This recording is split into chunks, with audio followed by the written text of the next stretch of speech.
किती कदम, बाळासाहेब शिवरकर साहेब, तसेच महादेवांना बाबर, उपस्थित बंधू भगिनींनो, मी हडपसर मतदारसंघाच्या वतीने एवढे एकच गोष्ट सांगू इच्छितो.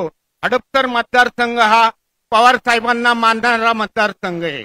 आज आमच्या आमदारांनी चूक केलेली आहे साहेब. तुम्ही त्यांना खूप मोठं केलं, पण त्या आमदारांनी आपल्याला सोडून पळून गेलेला आहे. पण आम्ही हडपसरकरांच्या वतीने या निमित्ताने एवढंच सांगू इच्छितो की आम्ही सर्वजण मिळून महाविकास आघाडीच्या अमोलजी कोल्हे यांना 50,000पेक्षा जास्त मत इथं हडपसर मधून लीड देऊ, एवढीच विनंती या निमित्ताने करतो आणि मी माझे 2 शब्द थांबवतो. जय हिंद, जय महाराष्ट्र. विधान परिषदेचे माजी आमदार आदरणीय जयदेव अण्णा गायकवाड. छत्रपती शिवाजी महाराज, क्रांतीबा ज्योतिरावजी फुले, राजर्षी शाहू महाराज, डॉक्टर बाबासाहेब आंबेडकर यांच्या विचारांना अभिवादन करून आज या सभेमध्ये उपस्थित असलेले देशाचे नेते आदरणीय साहेब आणि विचारपीठावरील सर्व मान्यवर, माजी आमदार, सध्याचे आमदार, त्याचबरोबर सर्व पदाधिकारी आणि प्रचंड संख्येने इथे उपस्थित असलेल्या माझ्या बंधू आणि भगिनी, खरं म्हणजे हा तुमचा जो उत्साह मी आज पाहतोय ते खरं म्हणजे खूप बरं वाटतंय मनाला. कारण गेले वर्ष, 1.5 वर्ष, 2 वर्ष आपण प्रचंड अस्वस्थतेमध्ये काढली. पहिल्यांदा शिवसेना फुटली, आपण त्यावेळेला प्रचंड अस्वस्थ होतो. आपला मित्र पक्ष होता, आपल्या पक्षाचं राज्य होतं. त्यानंतर पाहता पाहता शिवसेना फुटली. आपल्या महाराष्ट्रात नव्हे तर देशातले लोक विचार करायला शिवसेना कशी फुटली, तो सगळा इतिहास चालला होता आणि त्यामध्ये आपलं लक्ष होतं. आपण पाहत होतो, आपण अस्वस्थ होतो, काही करू शकत नव्हतो. परंतु कालांतराने आपण पाहिलं की आपल्या महाराष्ट्राचं आपला पक्ष की ज्यामध्ये साहेबांचं नेतृत्व असलेला पक्ष देखील काही लोकांनी फोडला आणि प्रचंड अस्वस्थता आपल्या पक्षामध्ये निर्माण झाली. आपण विचार करत राहिलो, असं कसं होतंय, असं का झालं, असं का झालं, या सर्व गोष्टीचा इतिहास आपण पाहत होतो. आपण कार्यकर्ते म्हणून सर्व गोष्टींचा विचार करत होतो, अस्वस्थ होत होतो. आणि आपण पाहिलं की काँग्रेसमध्ये देखील काही एक चांगले मोठे नेते देखील निघून गेले. या सर्व अस्वस्थता होत असताना काही आपण पाहिलं की आपल्या पक्षाने, त्याच्यापूर्वी शिवसेनेने कोर्टामध्ये केसेस केल्या. आपण पाहिलं निवडणूक आयोगाने निकाल दिला, शिवसेनेचा पक्ष शिवसेनेकडून काढून घेतला.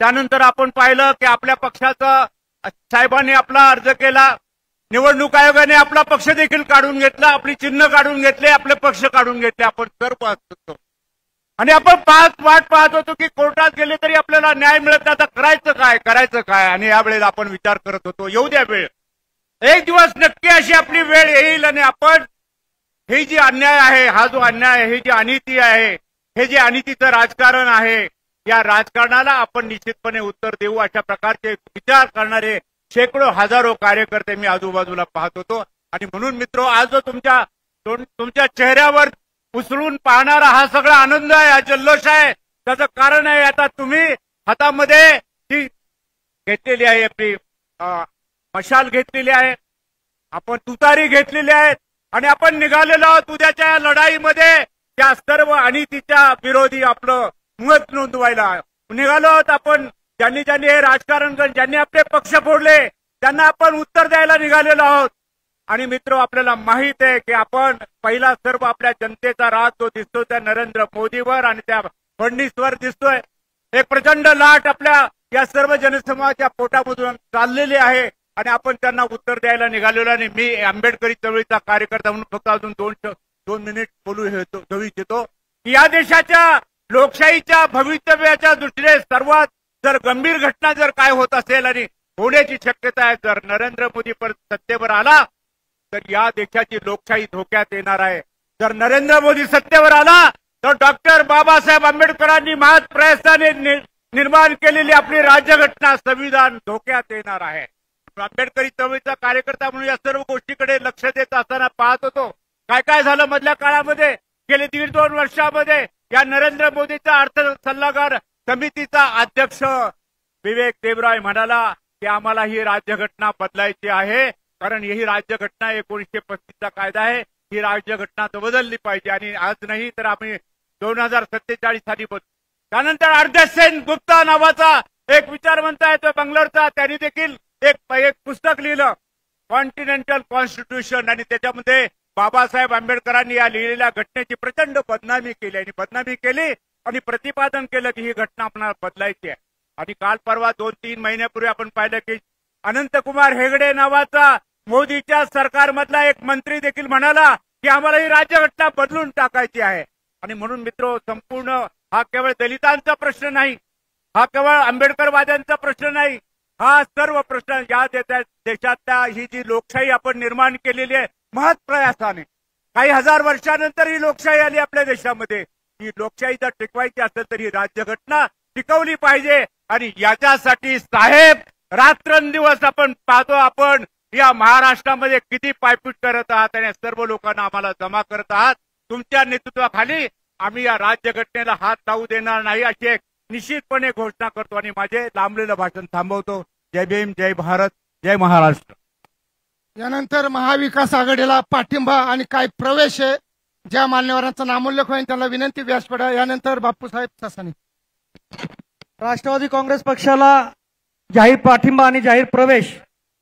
सातवाडी गोंधळनगर परिसरातील सामाजिक कार्यकर्ते राहुल होले, साहिल होले, सुनील गायकवाड, संतोष खटके, राहुल नामदेव होले मित्र परिवाराला मी विनंती करतो की आपल्या वतीनं या ठिकाणी प्रवेशासाठी स्टेजवरती यायचंय. नंतर 15 नंबर परिसरातील काही कार्यकर्ते पक्षामध्ये प्रवेश करणार आहेत. सचिन जगडे, अनिल सागरे, जबीर खान, सरताज शेख, जाफर शेख आणि आयुब पठाण यांचा प्रवेश झाल्यानंतर आपण स्टेजवरती यायचं ही विनंती आहे.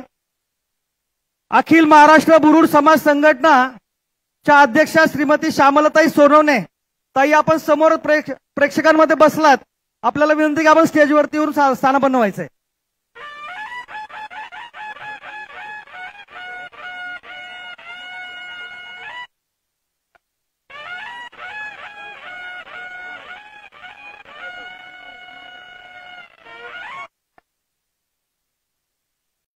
यानंतर शिवसेना नेते आणि हडपसर विधानसभा मतदारसंघाचे आदरणीय माजी आमदार महादेव.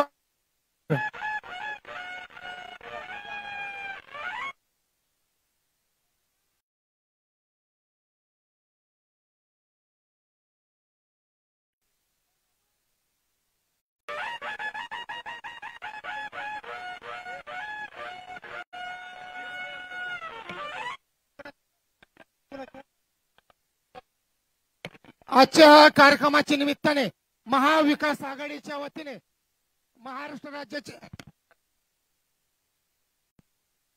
आदरणीय देशाचे नेते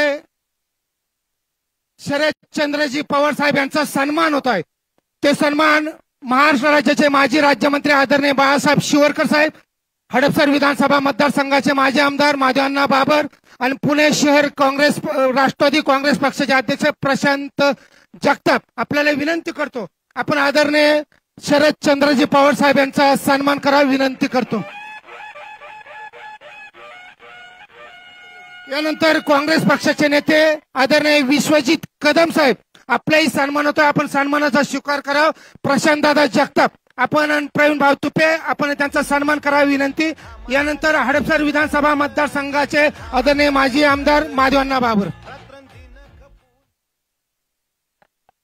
छत्रपती शिवाजी महाराज आज या ठिकाणी शिरूर लोकसभा मतदारसंघाचे लोकप्रिय खासदार आणि उमेदवार आदरणीय अमोलजी कोल्हे यांच्या सभेच्या निमित्तानं व्यासपीठावरती उपस्थित असलेले या देशाचे लोकनेते आदरणीय शरदचंद्रजी पवार साहेब, त्याचप्रमाणे काँग्रेस पक्षाचे आदरणीय नेते अभिजितजी कदम, आदरणीय सर्व व्यासपीठ आणि उपस्थित माझ्या बंधू आणि भगिनींनो आणि मातांनो, खरं तर आज या निवडणुकीची हडपसर मतदारसंघातली सांगता सभा आहे आणि 13 तारखेला कोल्हे साहेबांना मतदान करून आपल्याला लोकसभेमध्ये पाठवायचं आहे. त्यासाठी हडपसर मतदारसंघाच्या प्रत्येक कार्यकर्त्यानं एक चंग बांधलेला आहे की गद्दारांना धडा शिकवल्याशिवाय आम्ही स्वस्थ बसणार नाही. हा चंग आज संपूर्ण हडपसर मतदारसंघातील महाविकास आघाडी आणि शिवसेनेच्या माध्यमातून बांधलेला आहे. या ठिकाणी मला सांगायला निश्चित आनंद वाटेल, ज्यावेळेला मागचे 5 वर्ष होते या विधानसभेचे भाजपचे जे आमदार होते ते आमदारांनी एकदाच एका भाषणामध्ये समीर अण्णा तुपेंना माहिती आहे आणि तमाम शिवसैनिकांना माहिती आहे की या मतदारसंघामध्ये शिवसेना आम्ही औषधाला ठेवणार नाही.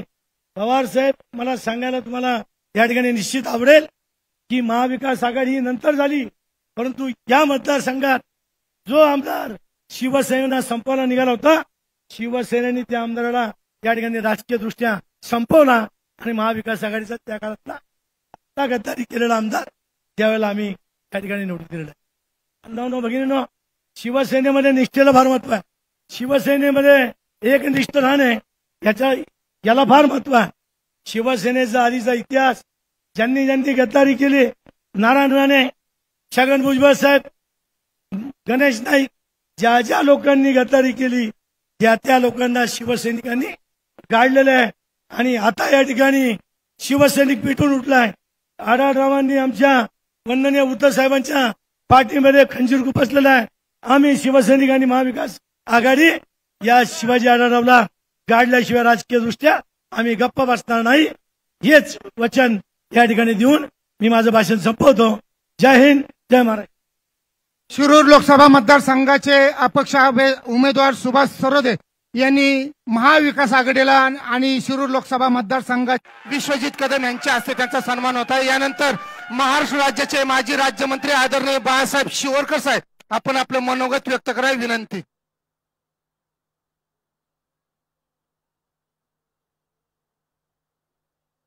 आपल्या सर्वांचे आदरणीय राष्ट्रीय नेते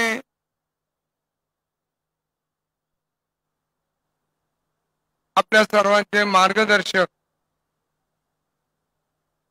आदरणीय शरदरावजी पवार, महाराष्ट्र राज्याचे माजी मंत्री आदरणीय विश्वजितजी कदम,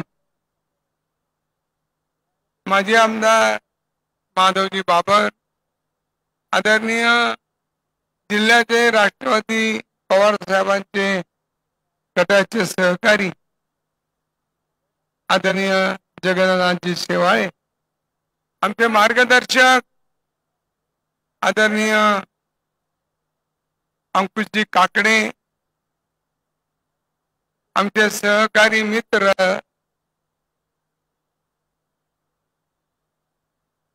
जगतापजी, आदरणीय समीरजी तुपे, दिलीपजी तुपे, आदरणीय प्रवीणजी तुपे, संयोजक प्रशांतजी जगताप, स्टेजवरील सर्व मान्यवर, काँग्रेस, पवार साहेब, राष्ट्रवादी गट, शिवसेनेचे उद्धव ठाकरेंचे सर्व सहकारी, स्टेजवरील सर्व नेतेगण, उपस्थित सर्व बंधू भगिनी सहकारी, मी जास्त बोलणार नाही. मी अनेक लोकसभेच्या निवडणुका पाहिल्या.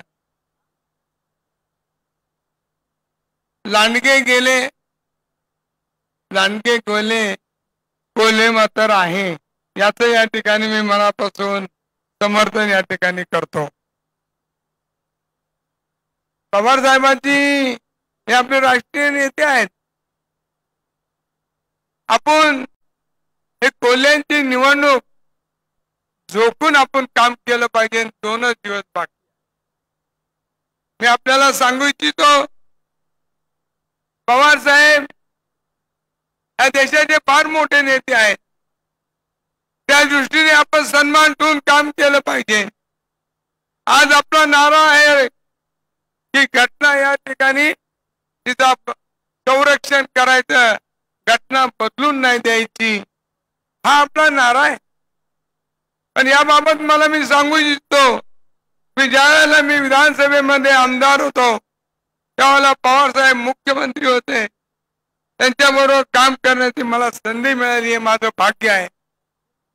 15 वर्ष विधानसभेमध्ये मराठवाड्याला डॉक्टर बाबासाहेब आंबेडकरांचं नाव देऊ असं विधानसभेमध्ये ठराव पास होता. कोणत्याही मुख्यमंत्र्यांची कोणत्याही मंत्रिमंडळाची हिंमत झाली नाही की मराठवाड्याला डॉक्टर बाबासाहेब आंबेडकरांचं नाव द्यावं. त्यावेळेला या ठिकाणी पवारसाहेब मुख्यमंत्री असताना मराठवाड्याला डॉक्टर बाबासाहेब आंबेडकरांचं ठराव दिला नाही तर मराठवाड्याला डॉक्टर बाबासाहेब आंबेडकरांचं नाव दिलं ते या ठिकाणी पवारसाहेब. आपण घटना बदलायला निघालो. इथे या ठिकाणी घटनेचे शिल्पकार यांचं नाव द्यायला एवढी वेळ लागत होता. तो पवार साहेबांनी नाव दिकून डॉक्टर बाबासाहेब आंबेडकर आणि घटनाच्या बाबतीमध्ये जे काही या ठिकाणी आपलं प्रेम आणि सहानुभूती कार्य दाखवलं याबद्दल आपल्याला पवार साहेबांच्या मागे.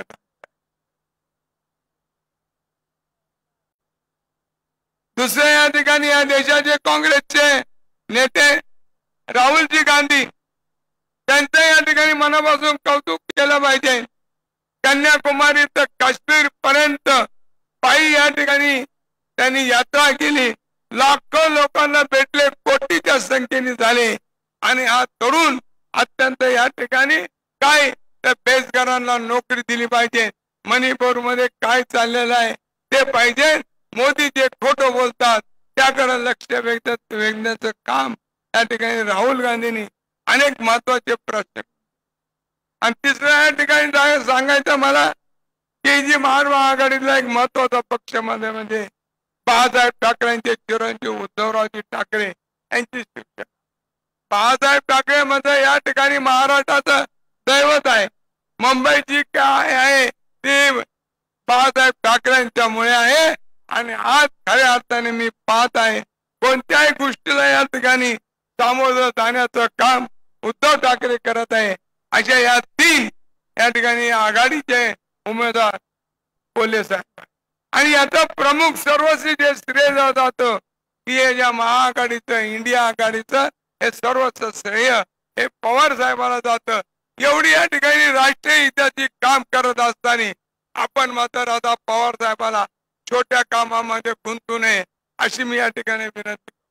मी आपण एवढ्या संख्येने थोड्या काळात आलेले मी आपल्याला विनंती करतो की मी पाहिलं वरवंट्या सभेमध्ये एवढं ऊन होतं की त्या ठिकाणी पवार साहेब अत्यंत वेळेवरती वेळेच्या अगोदर उन्हामध्ये आपली सभा घेतली आणि आव्हान केलं की सुप्रिया ताईला निवडून आणलं.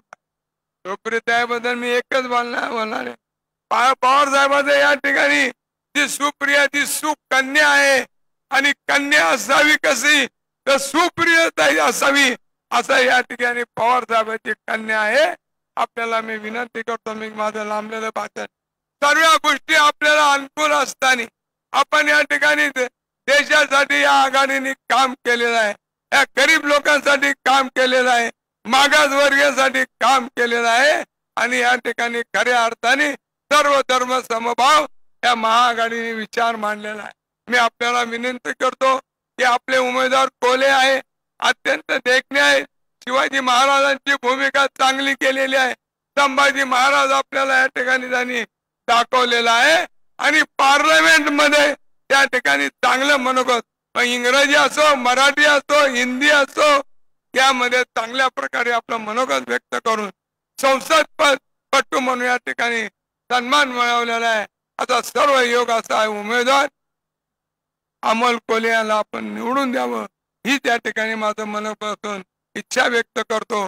आणि पवार साहेबांना मी आपल्या सर्वांच्या वतीने दीर्घ आयुष्य चांगली निरोगी तब्येत मिळो अशी मी परमेश्वराला प्रार्थना करतो आणि लांबलेलं भाषण इथेच संपवतो. जय हिंद जय महाराष्ट्र. यानंतर काँग्रेस पक्षाचे नेते महाराष्ट्र राज्याचे माजी राज्यमंत्री आदरणीय विश्वजित कदम साहेब आपलं मनोगत व्यक्त करते विनंती.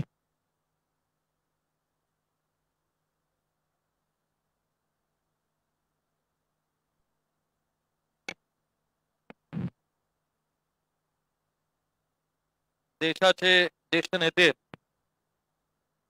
देशाचे माजी केंद्रीय मंत्री महाराष्ट्राचे माजी मुख्यमंत्री आपल्या सर्वांचेच मार्गदर्शक आदरणीय शरदचंद्रजी पवार साहेब, या विभागाचे माजी आमदार आदरणीय महादेव अण्णा बाबर, राज्याचे माजी मंत्री आणि या परिसराचे माजी आमदार आदरणीय बाळासाहेबजी शिवरकर, विधान परिषदेचे माजी आमदार आदरणीय जयदेव अण्णा गायकवाड, आदरणीय जगन्नाथ बापू शेवाळे, आदरणीय प्रकाशजी मस्के साहेब,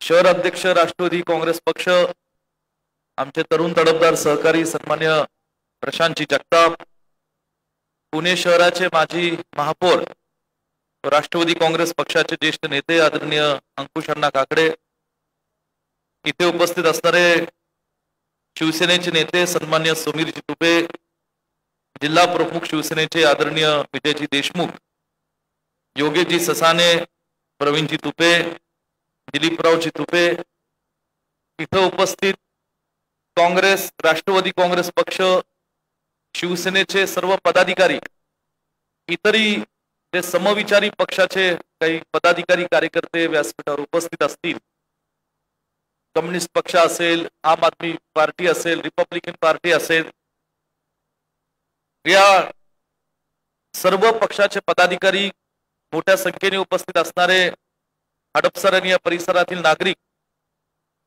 मोठ्या संख्येने उपस्थित असणारे सर्व पक्षातील कार्यकर्ते, पत्रकार बंधू भगिनींनो,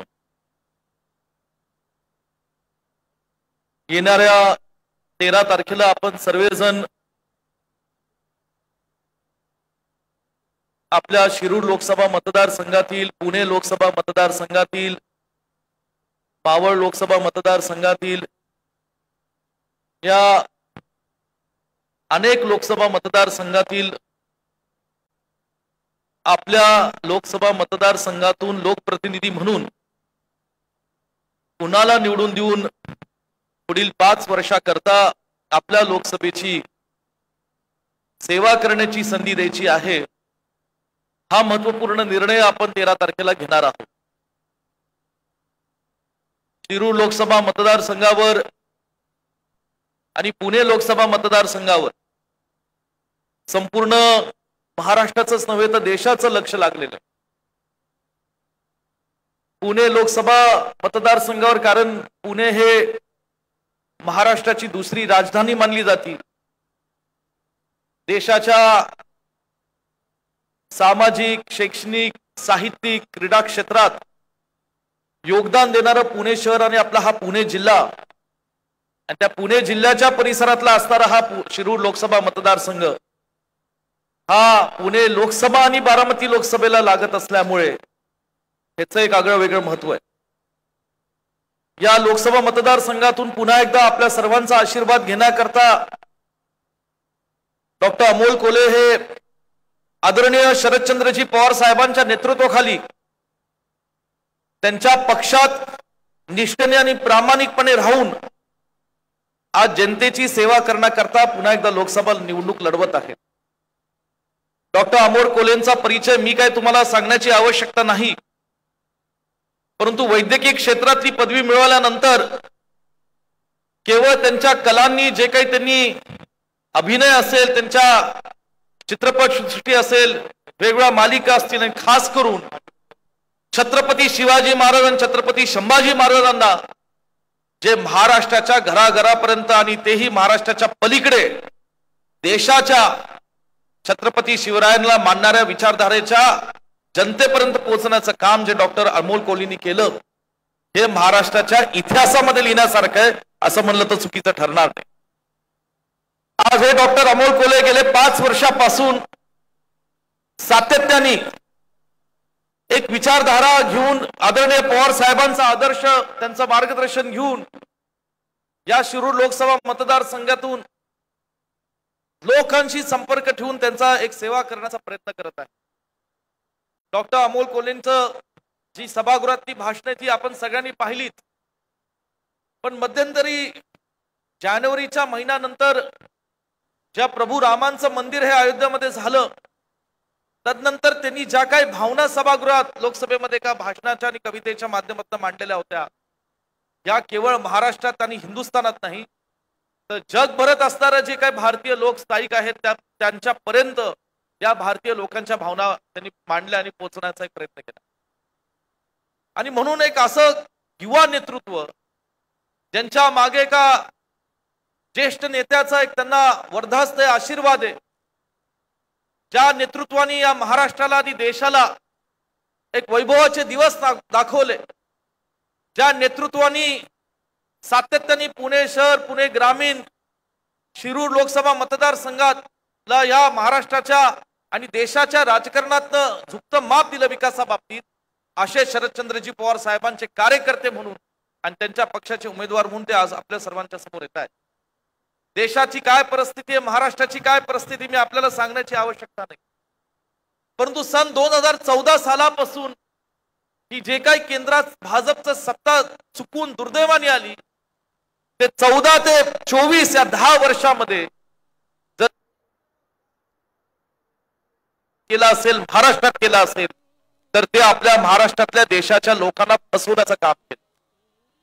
चुकीची स्वप्न दाखवली, 15 लाख खात्यावर देऊ ह्यापासून ते 2 कोटी दरवर्षी तरुण पिढीला रोजगार उपलब्ध करून देऊ, या अशा अनेक गोष्टी सांगितल्या.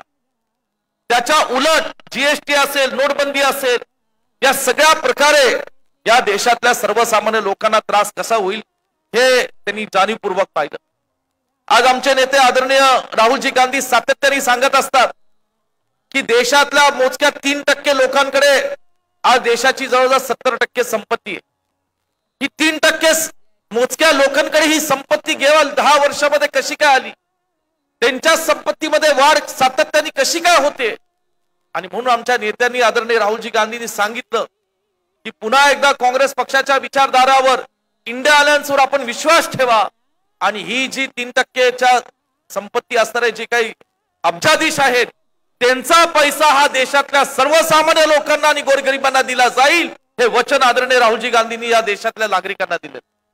आणि म्हणून आपल्या सर्वांना मला विनंती करायची, एकीकडे महागाईने आपण त्रासवलोय आणि दुसरीकडे जातीमध्ये, धर्मामध्ये आज जाणीवपूर्वक विष पेरण्याचं काम सुद्धा सत्ताधारी पक्ष करतायत.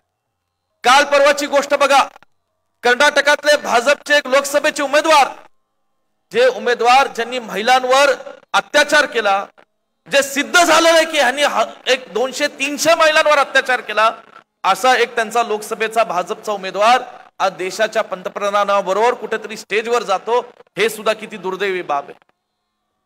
युपी मध्ये एक जे केंद्रीय मंत्री होते, ज्यांच्या चिरंजीवानी युपी मधल्या शेतकरी पायी चालत असताना त्यांना त्यांच्या गाडीतनं चिरडून टाकलं, अशा सुद्धा केंद्रीय मंत्र्याला पुन्हा एकदा त्यांनी लोकसभेची उमेदवारी दिलेली.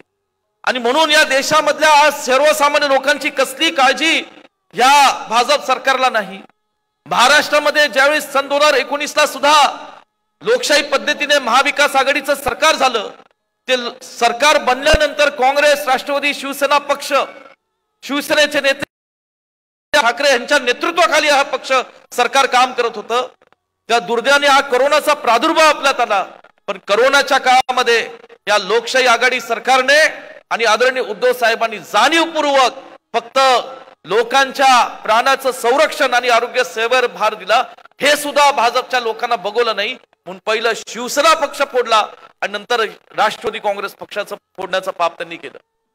आज शिवसेना पक्ष म्हणून या महाराष्ट्रात नव्हे देशात एक वेगळी ओळख आहे. स्वर्गीय बाळासाहेब ठाकरेंनी ह्या पक्षाची निर्मिती ही मराठी माणसांच्या अस्मितेसाठी केली, मुंबईमध्ये स्थायिक असणाऱ्या काम करणाऱ्या गिरणी कामगारांच्या लोकांसाठी केली होती, कामगार चळवळीतनं केली होती. आज तो मराठी माणसाचा आज पक्ष, आज ज्यांनी कोणी तो बळकवला, ती मंडळी आज गुजरातच्या समोर झुकतायत, ही फार मोठी दुर्दैवानी बाब आहे. आणि म्हणून महाराष्ट्रातले उद्धव गुजरातकडे चालले. आज मुंबई कुठलं तरी तोडण्याचा एक कट कारस्थान महाराष्ट्रातलं आहे, आम्हाला दुर्दैवाने पाहायला मिळतं. अनेक गोष्टींवर बोलण्यासारखं आहे, उल्लेख करण्यासारखं आहे, पण आदरणीय शरदचंद्रजी पवार साहेबांचं मार्गदर्शन आपल्या सर्वांना ऐकायचं आहे. आणि म्हणून मी जास्त बोलणार नाही, मला एवढंच सांगायचं आहे की देशामध्ये आज लोकशाही धोक्यात आहे. हुकुमशाहीच्या दिशेने आपला देश आज सत्ताधारी भाजप पक्ष जाणीवपूर्वक नेत आहे. हुकुमशाही आपल्याला वाचवायचा असेल, आपला देश लोकशाही टिकवायची असेल, तर आपल्याला काँग्रेस पक्ष, इंडिया अलायन्स आणि महाविकास आघाडी शिवाय पर्याय नाही.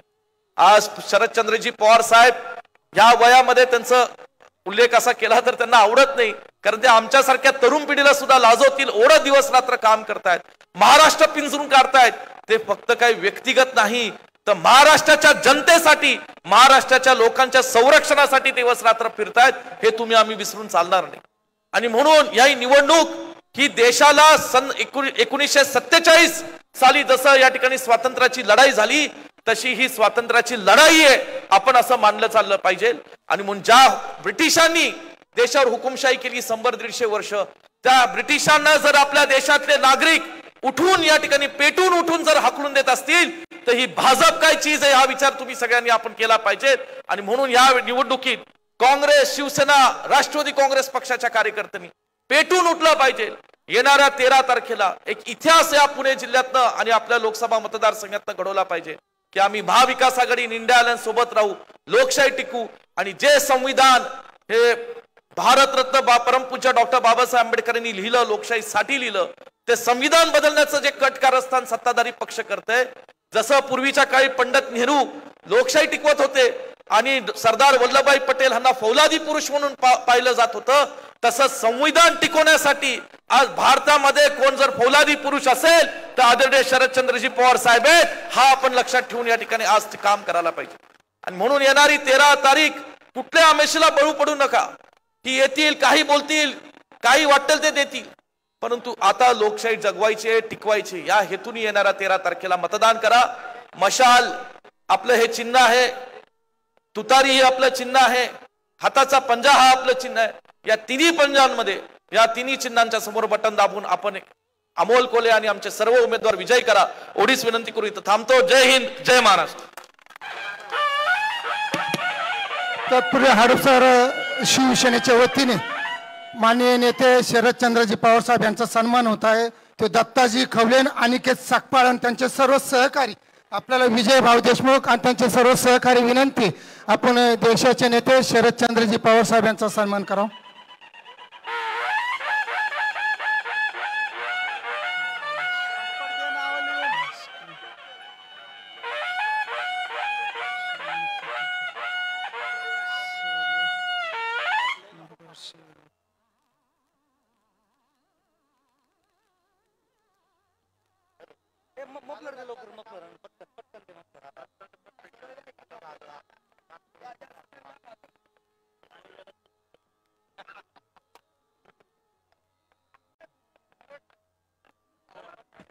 Check check check check.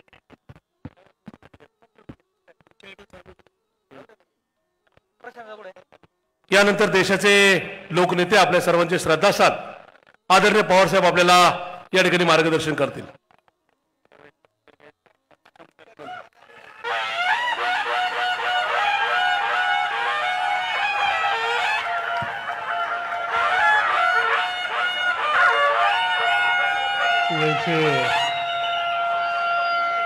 अच्छा सांगा विचारायचे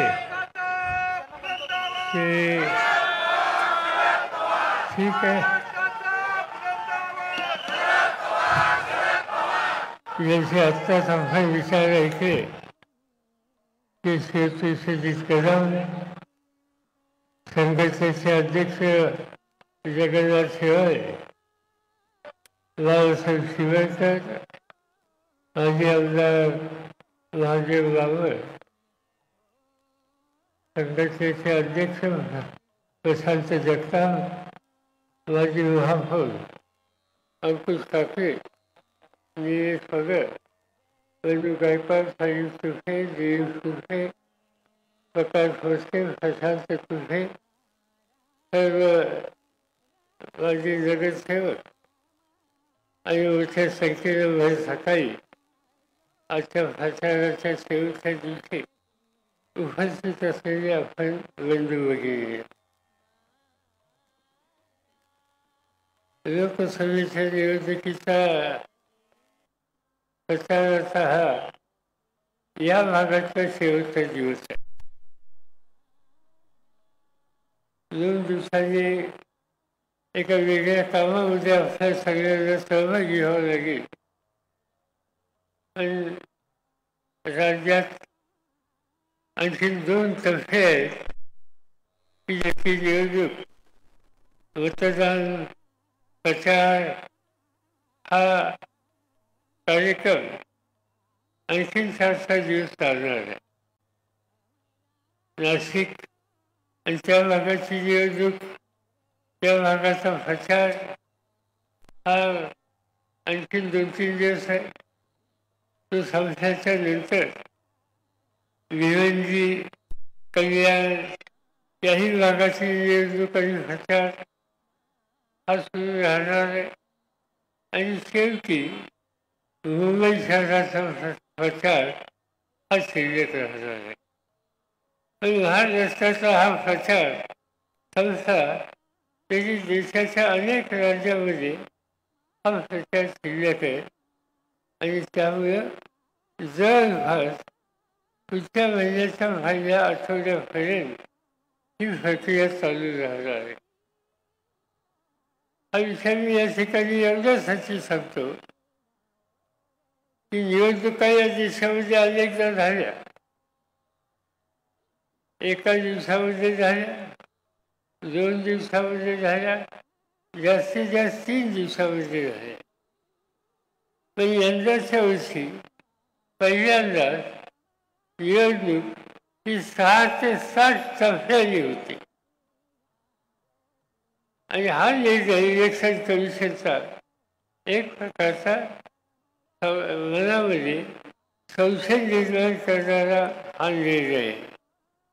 आणि त्याचं कारण सांगतो की तामिळनाडूसारखं राज्य आज तिथं 40 खासदारांची निवडणूक आहे.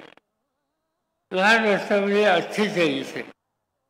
तामिळनाडूची निवडणूक एका दिवसामध्ये आणि महाराष्ट्राची निवडणूक ही 6 टप्प्यामध्ये. हे कशासाठी? याचा अर्थ काय? लोकांच्या मनामध्ये निवडणूक प्रक्रियेच्या संबंधीची जी शंका आहे तिला पुष्टी देण्याच्या संबंधीचं काम अशा निर्णयाच्यामुळे होतं. अगदी उदाहरण सांगायचं झालं, बारामती लोकसभा निवडणूक झाली. निवडणूक ही वर्षाआधीच होऊन गेली. आणि तुम्ही वाचलं असेल की 2 दिवसांपूर्वी वेल्हे तालुक्यामध्ये वेल्ह्याला रात्री 1 वाजता 2 वाजता जिल्हा मध्यवर्ती सरकारी बँकेची शाखा रात्री उघडली होती. म्हणजे असं घडलं की रात्री 2 वाजता ज्या दिवशी मतदान आहे त्या दिवशी बँकेची शाखा उघडी राहते. 30-40 लोक जातात येतात, व्यवहार त्या ठिकाणी चालू असतो. हे कधी घडलं नव्हतं, महाराष्ट्रात घडलं नव्हतं. पण या वेळेला घडलं. याचा अर्थ निवडणुकीची प्रक्रिया कितपत स्वच्छ, शुद्ध आणि अशा प्रकारची आहे का नाही याची शंका ही कुणाला वाचायला लागेल. आणखी एक गोष्ट अशी आहे की देशाचे प्रधानमंत्री कितीदा एखाद्या राज्यामध्ये जातात.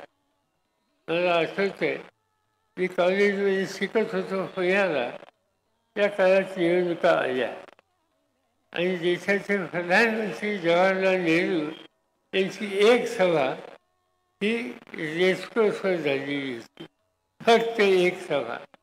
नंतरच्या काळामध्ये मी स्वतः पाहिलेले आहे की श्रीमती इंदिरा गांधी ह्या देशाच्या प्रधानमंत्री होत्या. त्यांची एक सभा, फक्त एक सभा ही रेसकोर्सवर भेटली. आता आपण काय पाहतो, संबंध राज्यात एकेकाळी इंदिरा गांधीची एक सभा आणि आज आम्ही हे बघतोय की देशाचे प्रधानमंत्री नागपूरला आले, चंद्रपूरला आले, त्याच्यानंतरच्या काळामध्ये अमरावतीमध्ये आले, अमरावतीच्या नंतर अकोल्यामध्ये गेले, नांदेडला गेले, परभणीला गेले, औरंगाबादला गेले, सातारला गेले, कराडला गेले, पुण्याला आले. किती ठिकाणी असं सांगू. प्रधानमंत्री एका राज्यामध्ये 6-6, 7-7, 8-8 वेळेला सभा घेतात, तर त्यांचा अधिकार आहे, त्याच्यातून मला भाषण करायचं नाही. पण आजपर्यंत हे कधी घडलं नाही, आत्ताच का घडतंय? 2 गोष्टी शक्यता आहे त्याची. एक, त्यांना स्वतःला खात्री नसावी की आपण एवढ्या सभा घेऊन सुद्धा हव्याचे परिणाम दिसत नाही आणि त्यामुळं कदाचित पुन्हा पुन्हा जाणं. शासनाचा दबाव हा यंत्रणेवर करणं आणि त्या माध्यमातून निवडणुकीचे निकाल काही वेगळे लागतील का काय याची खबरदारी घेणं हे सूत्र नरेंद्र मोदींची आहे असं म्हणलं तर त्याचं उत्तर त्यांना द्यावं लागणार. आपण अनेक गोष्टी बघतो. निवडणुका ह्या इंदिरा गांधींच्या काळामध्ये, नंतरच्या काळामध्ये त्याच्याकडे वागण्याचा दृष्टिकोन ही एक लोकशिक्षणाची संधी आहे. देशाची स्थिती जनतेला समजून सांगण्याची संधी आहे आणि त्या दृष्टीने निवडणुकीच्याकडे बघितलं जात असतं. या अनेक ज्येष्ठ नेत्यांच्या निवडणुकांची भाषणं ऐकण्याची संधी मला मिळाली. त्या भाषणामध्ये इंदिरा गांधी असो, नरसिंहराव असो किंवा अटल बिहारी वाजपेयी असो, त्यांच्या भाषणामध्ये देशामध्ये काय चाललंय याचा एक वेळ असायचा. उद्या देशाच्या समोरचे प्रश्न काय याची माहिती असायची. हा देश पुढे कसा न्यायचा आणि त्यासाठी आम्ही काय आखणी केली आहे हे प्रधानमंत्री सांगायचे. आणि सर्व देशाचा एक नकाशा निवडणुकीच्या सभेच्या माध्यमातून नागरिकांच्या समोर मांडण्याची आपण संधी घेतली पाहिजे. हे सूत्र ते अटल बिहारी वाजपेयी असोत, नरसिंहराव असोत, मनमोहन सिंग असोत, राजीव गांधी असोत, इंदिरा गांधी असोत, या सगळ्या देशाच्या नेतृत्वाने घेतली. मोदी साहेब येतात, काय बोलतात? व्यक्तिगत कोणावर टीका करायची, नको त्या गोष्टी बोलायच्या, असत्यावर आधारित अशा प्रकारच्या गोष्टी करायच्या. त्यांची कुठली सभा बघा, आपण काय केलंय आणि काय करणार आहोत हे सांगण्याच्या वेळी काँग्रेसवर हल्ला करायचा. काँग्रेस काय आत्ता देशात सत्तेमध्ये नाही. गेली 10 वर्ष देशाची सत्ता भाजपकडे आहे, मोदींच्याकडे आहे आणि 10 वर्ष यांच्याकडे सत्ता आणि हे टीका करतात काँग्रेसवर की तो काँग्रेस पक्ष 10 वर्ष सत्तेवर नाही आहे आणि त्या पक्षावर टीकाची फारी करतात. काय टीका करायची? जी धोरणं काँग्रेसने घेतलेली नाहीत, जो निर्णय काँग्रेसचा नाही, काँग्रेसने निवडणुकीचा जाहीरनामा जो केला त्याच्यामध्ये उल्लेख नाही, अशा गोष्टीची मांडणी प्रधानमंत्री म्हणतात. एका भाषणामध्ये त्यांनी सांगितलं की हे लोक उद्या त्याला भगिनींच्या गळ्याचं मंगळसूत्र काढून घेतील, हे लोक उद्या त्याला घराचं सोनं काढून घेतील. मला एक उदाहरण सांगा की या देशामध्ये काँग्रेस पक्षाने किंवा कुठल्या पक्षाने भगिनीच्या गळ्याचं मंगळसूत्र आम्ही काढू आणि त्यासाठी आम्हाला उत्तर द्या असं सांगितलं? कुठेही सांगितलं नाही. पण प्रधानमंत्री सांगतात आणि ते दुसऱ्याच्या नावावर सांगतात. इतका असत्य विचार, भूमिका या देशात कोणत्याही प्रधानमंत्र्यांनी यापूर्वीच्या काळामध्ये सांगितले जातात.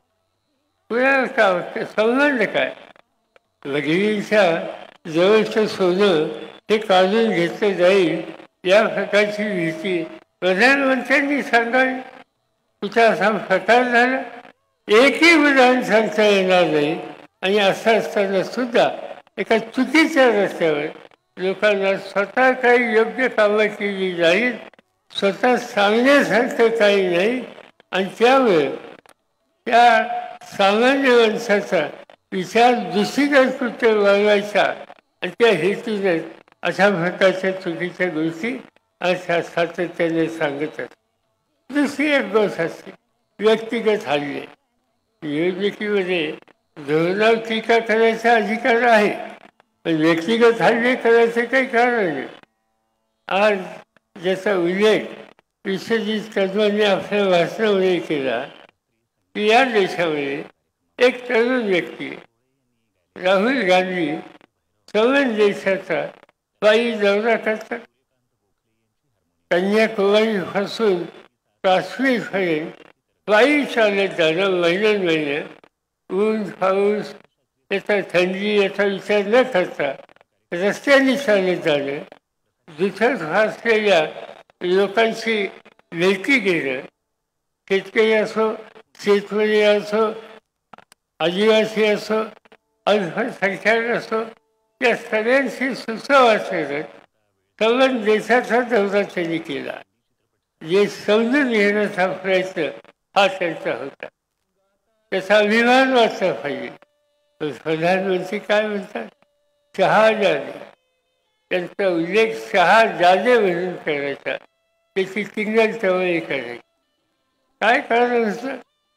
त्यांचं धोरण, त्यांचं भाषण पटलं नसेल त्याच्यावर तुम्ही टीका करा, त्याच्यावर तुमचं भाष्य करा, पण नाही त्या गोष्टी सांगत बसायच्या. या तरुण माणसाच्या कुटुंबाने या देशाची सेवा केली नाही. राहुल गांधी देशभर पदयात्रा करतात, त्यांच्या वडिलांनी देशाच्यासाठी स्वतःचे प्राण दिले. राजीव गांधींची हत्या झाली, देशासाठी ती किंमत त्यांनी दिली. त्यांच्या मातोश्री इंदिरा गांधी या देशाला मजबूत बनण्याचं काम त्यांनी केलं. पाकिस्तानसारख्या देशाने हल्ला करण्याचा प्रयत्न केला, तर त्या पाकिस्तानला धडा शिकून एका पाकिस्तानचे 2 देश, बांगलादेश आणि पाकिस्तान, हे करण्याचं महत्त्वाचं काम ज्या नेतृत्वाने केलं त्या इंदिरा गांधी, त्यांची हत्या झाली, त्याची टीका करणे. जवाहरलाल नेहरू या देशाच्या स्वातंत्र्यासाठी 13 वर्ष तुरुंगात राहिले इंग्रजांच्या, आणि स्वातंत्र्य मिळाल्याच्या नंतर लोकशाहीच्या आधारावर या देशात प्रशासन आलं पाहिजे याची अत्यंत मोलाची कामगिरी त्यांनी केली. आणि आंतरराष्ट्रीय पातळीवर भारताचा नावलौकिक त्यांनी वाढवला. त्यांच्यावर टीकाची भूमिका.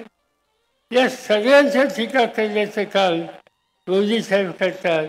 मोदी साहेबांना मला एकच प्रश्न विचारायचा आहे की तुम्ही तुमच्या व्यक्तिगत जीवनात स्वातंत्र्याच्या पूर्व काळात असो किंवा नंतरच्या काळामध्ये असो, नेहरू कुटुंबियांनी, गांधी कुटुंबियांनी जे काही योगदान दिलं त्याच्या 1% योगदान तुम्ही दिलं का, त्याचं उत्तर तुम्हाला द्यावं लागेल. आणि या पद्धतीच्या टीका तुफाने तुम्हाला थांबावं लागते.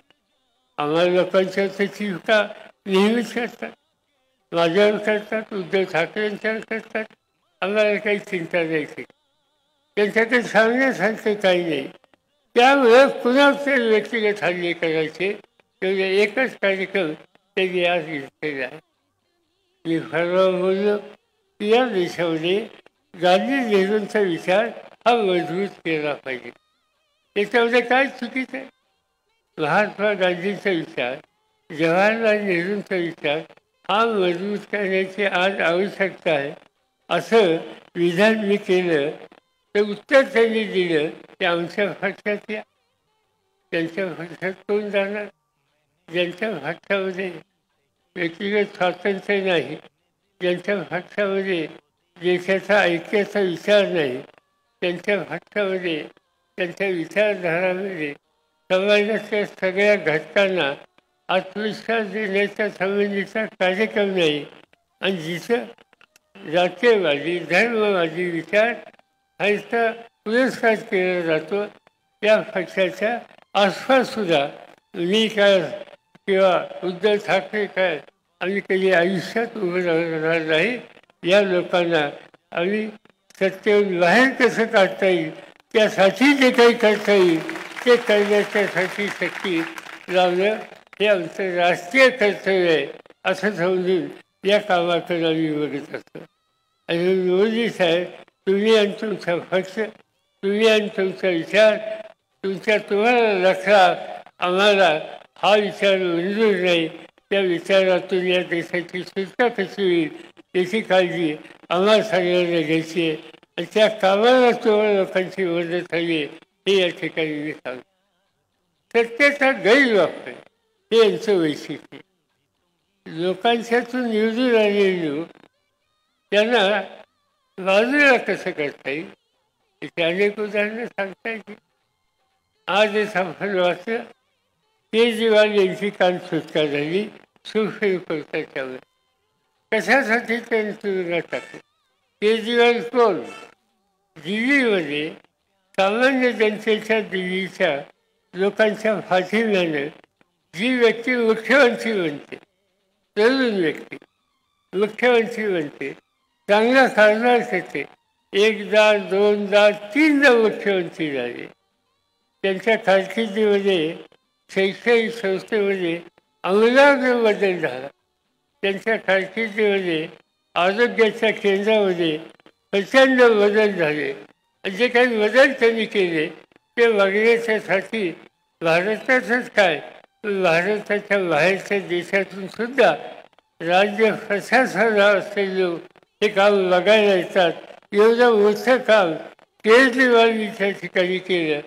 आणि त्यांनी एकदम दाखवते धोरणावर टीका केली सत्ताधारी पक्षाच्या आणि केंद्र सरकारच्या, त्यांनी तुरुंगामध्ये टाकले. 6-8 महिने राज्याचा मुख्यमंत्री तुरुंगात. कधी घडलं होतं असं? कुठलाही त्याच्यावर दुसरा आरोप आहे तर यांना पसंत पडत नाही, त्यांना टीका सहन होत नाही, त्यांना लोकशाहीवरला वेगळं मत हे सहन होत नाही. आणि ते कुणी केलं तर त्याच्या विरुद्ध खऱ्या खोट्या केसेस करायच्या, तुरुंगात टाकायच्या. मला आनंद आहे की सुप्रीम कोर्टाने त्याची नोंद घेतली आणि त्यांची काल सुटका केलेली आहे. झारखंड नावाचं राज्य आदिवासींचं राज्य, आदिवासी मुख्यमंत्री त्या ठिकाणी होतं. आदिवासींच्या प्रश्नाकडे केंद्र सरकार सहकार्य करत नाही म्हणून त्यांनी टीका टिप्पणी केली. हे ज्यावेळेस कळलं दिल्लीला त्यावेळेला झारखंडच्या मुख्यमंत्र्याला सुद्धा अटक केली. आज त्याला तुरुंगामध्ये टाकले. महाराष्ट्रामध्ये आपण बघितलं, महाराष्ट्राचे गृहमंत्री अनिल देशमुख त्यांना तुरुंगात टाकले वर्षभर. सामना वर्तमानपत्र याचे संपादक आणि पार्लमेंटमध्ये आमचे सहकारी संजय राऊत त्यांनी टीका टिप्पणी केली, काही लिहिलं, त्यांना तुरुंगामध्ये टाकलं. कशासाठी सत्ता यांच्या हातात आहे? त्यांच्या मनाविरुद्ध कुणी बोलतो म्हणल्याच्या नंतर लगेच तुरुंगामध्ये टाकायचं. लोकशाहीमध्ये पत्रकारांचे अधिकार आहेत, ते अधिकार त्याचा वापर केला म्हणून पत्रकाराला तुरुंगात टाकायचं, राज्याच्या गृहमंत्र्याला तुरुंगात टाकायचं. याचा अर्थ हा की हे ग्रस्त आणि हे राज्य एका हुकुमशाहीच्या रस्त्याने चाललेले आहे. आणि हुकुमशाही या देशामध्ये येणार असेल तर तुम्हाला मला जागे राहावं लागेल. ज्या देशामध्ये ज्यांच्या साम्राज्यावर सूर्य मावळत नाही असं म्हणणारे इंग्रज होते, त्यांनी वर्षानुवर्ष या राज्यात या देशावर राज्य केलं. त्यांना घालवण्याच्यासाठी महात्मा गांधींचा विचार घेऊन कोट्यावधी लोक एकत्र आले आणि यशस्वी आले. ते इंग्रजांना घालू शकले तर मोदी हे काय चीज आहे याचा विचार आपल्याला सगळ्यांना करावा लागेल. आणि त्यामुळे आज हे जे परिवर्तनाचा विचार याची आज अत्यंत आवश्यकता आहे. आणि ते काम करायचं असेल तर आपल्याला सगळ्यांना एकत्र येऊनच काम या ठिकाणी करावं लागेल. त्यासाठी ही निवडणूक महत्त्वाची आहे. आणि म्हणून माझं आपल्या सगळ्यांना एवढंच सांगणे की आपण एकत्र राहूया. आज ज्या ठिकाणी आपण एकत्र झालो, आज ज्या ठिकाणी ही सभा आहे, या सभेच्या परिसरामध्ये मला माहिती आहे की स्वातंत्र्याच्या नंतरच्या काळामध्ये सुद्धा स्वातंत्र्याच्या मूलभूत अधिकाराच्यासाठी संघर्ष कुठं करणारा एखादी जागा कोणती असेल, एखादा परिसर कोणता असेल तर त्याच्यामध्ये हडपसरचा उल्लेख करावा लागतो. मला स्वतःला ठाऊक आहे की मी स्वतः बघितलंय किंवा अण्णासाहेब वगैरे यांच्या नेतृत्वाखाली असेल, रामभाऊ तुषांच्या नेतृत्वाखाली असेल, जयसिंगराव सस्तानींच्या नेतृत्वाखाली असेल, अनेक लोक या ठिकाणी असे होते. विचारधारा वेगळी होती, संघर्ष होता. पण ज्यावेळेस देशाचा प्रश्न यायचा त्यावेळेस सगळेजण एकजुटीनं आपली शक्ती देशाच्या प्रश्नाच्या सोडवणुकीसाठी लावायची. हा इतिहास हडपसर आणि या सगळ्या परिसराचा आहे. आणि म्हणून त्यासाठी मला आनंद आहे की आज जवळपासची शेवटची सभा या ठिकाणी होते. मला एका गोष्टीच्या संबंधीची होती अस्वस्थता वाटली. आमचे सरकारी या भागामध्ये विठ्ठल पाटील तुषे यांनी नेहमी देशाच्या ऐक्याच्या विचाराला पाठिंबा द्यायची भूमिका घेतली. पुरोगामी विचारासाठी ते आयुष्यभर लढले. त्यांच्या सगळ्या उभ्या जीवनामध्ये ज्या ज्या वेळेला संकट आलं, मग आणीबाणीचं संकट असो, अन्य कुठलं संकट असो, त्या काळामध्ये संघर्षाची भूमिका घेण्याची आवश्यकता असेल तर ती भूमिका विठ्ठल फाटलांनी नेहमी घेतली. आज ते हयात नाही आहेत, पण मला गंमत अशी वाटते की जे विठ्ठल पाटील नेहमी देशाच्या राज्याच्या ऐक्याच्यासाठी संघर्ष करायची तयारी करणारे होते, आज त्याच विठ्ठल पाटलांची परंपरा नंतरच्या पिढीने चालवावी अशा प्रकारची अपेक्षा जर तुमची माझी असली तर त्यामध्ये चुकीचं नाही. विठ्ठल पाटलांनी कधीही जनसंख्या भाजपची साथ घेतली नाही. ते नेहमी जनसंघ आणि भाजप या विचाराच्या पासून दूर राहिले. दुर्दैव हे त्यांची आत्ताची पिढी जरी आम्हा लोकांच्या पाठिंब्याने विजय झाली असेल तर आज केवळ सत्तेचा मर्यादा कृत्य मिळेल या हेतूनं भाजपवाल्यांच्या जायचा विचार करून त्या पद्धतीची पावलं ही या ठिकाणी ते टाकतात. योग्य वेळी त्याचा निर्णय आपण घेऊ. पण जे घडलं ते चांगलं नाही एवढंच या ठिकाणी सांगतो. आणि भर सकाळी एवढ्या मोठ्या संख्येनं आपण या ठिकाणी आलात त्याबद्दल कृतज्ञता व्यक्त करतो आणि माझे 2 शब्द सांगतो.